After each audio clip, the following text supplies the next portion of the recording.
Hello everybody and welcome to my Paragon tips and tricks series. In this video I'm going to be going over Murdock and how I play him and build him post nerf.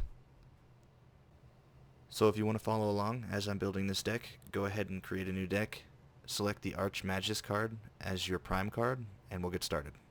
Now in the recent nerf to Murdock, they nerfed his base damage and the way he scales with energy damage, and what this means is he's a lot weaker early game and takes a while to build up to where he's just ridiculous like he used to be. This also means that if you're playing against a good team, they're going to know this and they're going to try to shut you down early to prevent you from building up. What I've been doing to try to counteract this is I don't start off with a health potion or a mana potion. I immediately go and buy a 3-point card and I grab my micro nuke. I only have one of these. You might want to grab a card that's equivalent to this in your deck or close to it as possible. And I add the micro nuke, 2 major casts, 1 major wound. I'm going to link that. Next, I'm going to go back up. I'm going to grab my Madstone gem because it's worth 2 points. That'll give me an extra point. So when I level up again, I'll be able to grab my Vicious Kinetic, which is worth 4 points and gives me 26 attack speed. So I'll grab the Vicious Kinetic and then 2 major casts, and then I'll link this card. Next, we're going to go down and grab a Burn Blood Powder for the cooldown reduction, energy damage, and attack speed. I'm going to add another Vicious Kinetic and 2 major casts. I'm going to link this and add it. That leaves us with 3 cards, all full so far. Next, I'm going to add an Paragon Scepter.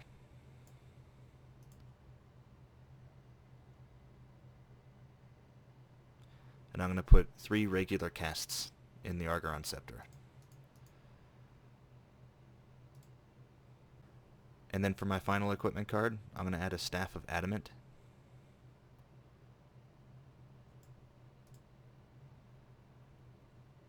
And add the last 3 major casts. And finally, to finish things up, I'm going to go up and add a mana potion, or a health potion. So with all of these cards, and all of the upgrade cards in each one, you should end up at exactly 60 points spent with your health potion. The reason why I build my deck this way is because you get a lot of attack speed out of it, and towards the end of the game you'll be critting for over 1,000 and 2 and 3 shotting people again. Also, I won't build the cards in game the way that I place them in the order that I place them in the deck. I grab the micro nuke first, and I will not upgrade it. Then I grab the Madstone gem. I grab my Vicious Kinetic for the attack speed, and then the major casts. Then I'll grab the Burn Blood. I'll grab the Vicious Kinetic for the attack speed, and then the major casts. Then I'll finish upgrading my micro nuke. Then I'll grab my Paragon Scepter, and then I'll grab the Staff of Adamant to finish things off. So if you don't have these cards, or you have a different mix of cards that you think are better, go ahead and use those. I do recommend that you grab some attack speed though, because Murdock is really slow on his attack speed, and I feel that it does more damage than just building straight damage. Now with all that said, let's hop into some gameplay, and I'll show you guys exactly how I play him. First off, we should probably go over Murdock's abilities and the order in which you want to upgrade them. So, as with most heroes, you want to prioritize your ultimate first, in this case, Devastating Blast. Second, your left click, or basic attack. Third, you want to upgrade your Buckshot. Fourth, Shielding Shot. And finally, your Static Trap. This priority only takes over once you've grabbed one of each ability. I usually start out with Static Trap, then I grab my Shielding Shot, then I grab Buckshot. After that, I revert to this priority. One of the things that makes Murdock so strong is his Buckshot. It can be used in conjunction with an auto attack because it doesn't incur the cooldown of your auto attack. Doing this properly in the order of auto attack, buckshot, auto attack will allow you to do a massive amount of burst in a very short amount of time. A lot of people who are new to the game and new to playing Murdock won't know this, but Murdock's ultimate has many uses, more than just for sniping. Because Murdock's ultimate, Devastating Blast, is so powerful, you can take out an entire minion wave in one shot fairly quickly.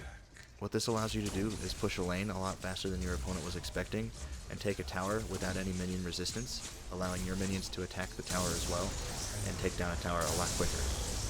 Now, sniping with Murdock's ultimate is one of the things that a lot of people have a lot of trouble with.